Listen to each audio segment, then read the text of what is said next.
Real bakers, जहां आपको मिलेंगे best quality eggless cake, pastries और सभी तरह के confectionery item. You have tried the rest, now try the best. Near collector bungalow, police line, Ajmer and near कनकशी garden, Jawan Nagar, Ajmer. नमस्कार, मैं सुशील पाल और आप देख रहे हैं एमटीवी इंडिया। अब आज ये खबर उन लोगों के लिए जो अजमेर में अपार्टमेंट में घर खरीदने की सोच रहे हैं। आज ये खबर आपके लिए इसलिए भी जरूरी है कि कहीं भविष्य में ऐसा ना हो कि आपको भी इन परिवारों की तरह बिल्डर के खिलाफ सड़कों पर आकर विरोध प्रदर्शन करना पड़े और अपने ही फ्लैट में सुविधाओं के लिए संघर्ष करना पड़े। और ये बात हम इसलिए कह रहे हैं क्योंकि अजमेर के फ्लोरेंस अपार्टमेंट में इन दिनों ऐसा कुछ चल रहा है कि यहां रहने वाले परिवार अब बेहद परेशान है। सबसे गंभीर बात तो यह है कि बिल्डर ने अपार्टमेंट बनाते और बेचते वक्त जिन वादों और दावों का वादा किया था उसकी पोल अब अपार्टमेंट में रहने वाले बाशिंदे खोलते नजर आ रहे हैं। फ्लोरेंस अपार्टमेंट के बाशिंदों का बिल्डर पर आरोप है कि बिल्डर पवित्र कोठारी ने अपार्टमेंट में कई नियमों को ताक में रख दिया है। यहां लोगों को मूलभूत सुविधाएं तक नहीं दी जा रही हैं। यहां रहने वाले परिवार का आरोप है कि builder swimming pool, lift, club house के मेंटेनेंस के नाम पर एक मुश्त पैसा पहले ही ले चुका है, लेकिन उसके बावजूद ना तो उन्हें ये सुविधाएं मिल रही है बल्कि हर महीने उन्हें मेंटेनेंस का पैसा भरना पड़ रहा है। इसके साथ ही सबसे गंभीर बात यह है कि बिल्डर ने सभी नियमों को ताक में रखते हुए लगभग 6 साल पहले ही प्रोजेक्ट पूरा होने के बावजूद अब तक सोसाइटी के अधिकार नहीं सौंपे हैं। और सारी परेशानियां हैं। घर का मकान होते हुए भी ऐसा लगता है जैसे रेंट में रह रहे हो हम लोग। इतना मेंटेनेंस है कि उसको भी करना बहुत दिक्कत होती है। पानी की भी है, मेन मेंटेनेंस की भी है। मेंटेनेंस बहुत ज़्यादा ले रहे हैं। जो फ्लोरेंस में मेंटेनेंस ले रहे हैं शायद मेरे हिसाब से कहीं पर भी नहीं है। दिक्कत है, पानी की दिक्कत है। पिछले 2 साल से पूल बंद है, लिफ्ट भी बंद है हमारी। कभी 1 लिफ्ट बंद हो जाती है, कभी 2 बंद हो जाती है। इसलिए हमें दिक्कत है। कई बार हमको उसको बताया और पानी के हाल आप देख रहे हो, आपने बताया। ये पूल कब से नहीं भरा हुआ है? पूल पिछले 2 साल से, अभी कोरोना की वजह से बंद बता रखा है। पिछले साल भी नहीं चला कि हमारा मेंटेनेंस इतना खर्चा है कि हम सहन नहीं कर पा रहे हैं। अब हम कैसे जी रहे हैं हमको खुद को पता नहीं। ऐसे पानी देख के तो नफरत हो गई इस बिल्डिंग में रहने से। हमको जाले वगैरह पड़ रहे हैं, जाले हैं, तो हमने कानूनी कार्रवाई के लिए तैयारी कर रखी है हमने। अब देखते हैं, उनको टाइम दे रखा है। वो कह रहे हैं ये सोसाइटी बना देंगे, फिर हम हमारे हिसाब से काम करेंगे, लेकिन अभी सोसाइटी बना के हमको नहीं दे रहा है। हमारे यहाँ पे फ्लोरेंस में कई तरह की समस्या है। एक तो गार्ड की समस्या है, एक लिफ्ट पिछले साल भर से बंद पड़ी हुई है, उसको कोई सुधार नहीं हो रहा है। पानी की सबसे मोटी समस्या है, पानी का जो टैंक बने हुए हैं उसमें दुनिया भर की गंदगी पड़ी हुई है। वही पानी हमारे उसमें आ रहा है। आरओ हमारे सब फ्लैट वालों ने लगा रखा है पर्सनल, उसके बावजूद भी पानी इतना गंदा आता है उसके अंदर। वही पानी मजबूरी में हमारे को पीना पड़ रहा है। मेंटेनेंस के नाम पे हर बार पैसा बढ़ाया जा रहा है। जितना मेंटेनेंस लिया जा रहा है उसका कोई यूटिलाइज नहीं हो रहा है। ना कोई गंदगी साफ़ सफाई रहती है, ना और कुछ होता है। गार्ड वगैरह देखो तो बिल्कुल वैसे लगा रखे हैं इन्होंने। और आज तक जो हमारा डिपॉजिट है उसका कोई हिसाब किताब नहीं है। हम सोसाइटी हैंड ओवर करने के लिए कहते हैं तो उसके लिए कोई ना कोई रोज़ पड़ंगा लगा देते हैं, मीटिंग होने नहीं देते हैं। सोसाइटी में सबसे बड़ी समस्या क्या है? सबसे बड़ी समस्या पानी की है, मेंटेनेंस की है। पानी की समस्या तो पिछले जब से हम शिफ्ट हुए, मेरे को 2 साल हो गए, हमें 2 साल से वही समस्या है। आपने सब बच्चों के बाल झड़ने लग गए हैं, किसी को स्किन डिजीज हो रही है, किसी को क्या हो रहा है। आपने कभी शिकायत की है? शिकायत करी, हम सब फ्लोरेंस वाले जितने मेंबर हैं उन्होंने सबने मिलके करी है।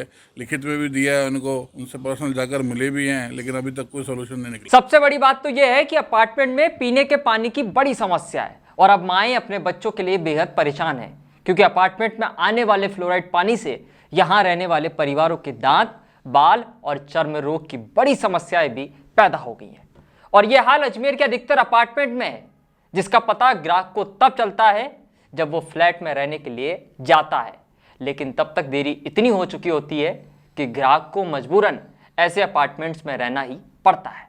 खैर, हमने समृद्धि फ्लोरेंस परिवार के आरोपों पर बिल्डर पवित्र कोठारी से फोन पर बातचीत की है और अब आपको वो सुनाते हैं कि उनके साथ क्या बातचीत हुई।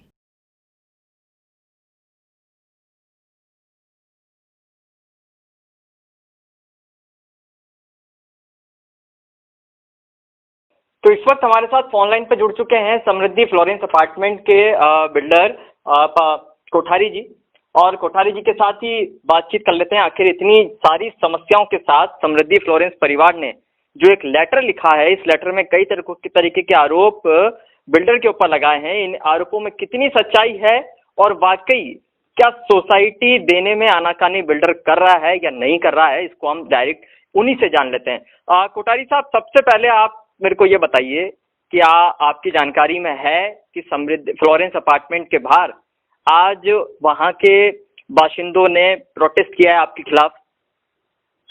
जी हाँ, कुछ परिवारों ने, जिसमें कोई 8 से 10 परिवार तो वहाँ के फ्लैट ओनर्स हैं और 4 से 5 टेनेंट्स हैं, उन्होंने किया है।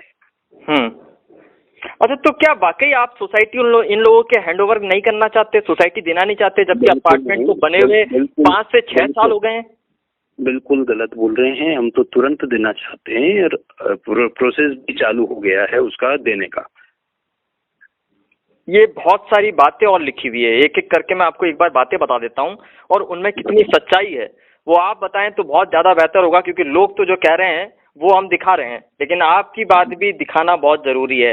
वाटर हार्वेस्टिंग का कोई इंतजाम नहीं है, वाटर ट्रीटमेंट की कोई व्यवस्था नहीं है, सोसाइटी में कंपोस्ट मशीन नहीं है, फ्लैटों की संख्या से ज्यादा पार्किंग की संख्या उसके अनुरूप नहीं है, लिफ्ट को बंद कर रखा है, बिजली की दरों से ज्यादा दरें यहाँ पर प्रीपेड मीटर के द्वारा वसूली जा रही है, टीडीएस का पानी पीने को मजबूर हैं लोग यहाँ पर, क्लब हाउस जैसी सुविधा नहीं है, मेंटेनेंस का जो चार्ज है एक मुश्त ले लिया गया है, हर महीने अभी भी देना पड़ रहा है। कितनी सच्चाई है इन सब आरोपों में?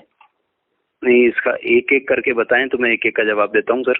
सबसे पहले इस बात पे आप मैं जानना चाहूंगा कि एक मुश्त मेंटेनेंस ले लिया गया है, लेकिन फिर भी मेंटेनेंस किया जा रहा है। ऊपर से पॉइंट चालू करें, वाटर हार्वेस्टिंग से एक एक को जवाब देता हूँ मैं। आप water harvesting as per government norms बना हुआ होता है, कंपलसरी होता है, हर बिल्डिंग में कंपलसरी होता है।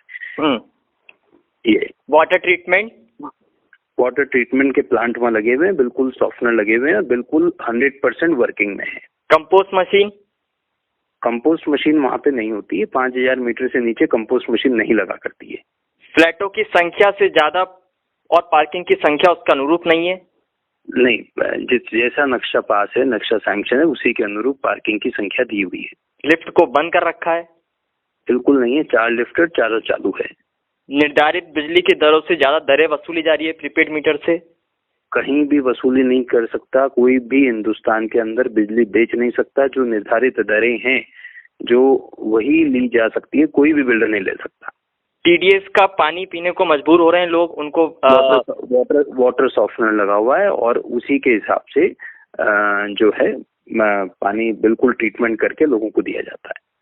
यहाँ के बाशिंदे इस बात को कह रहे हैं कि क्लब हाउस यहाँ पर मेंटेनेंस है वो ठीक नहीं हो रहा है, स्विमिंग पूल चालू नहीं है 2 सालों से, एक मुश्त मेंटेनेंस ले लिया गया है।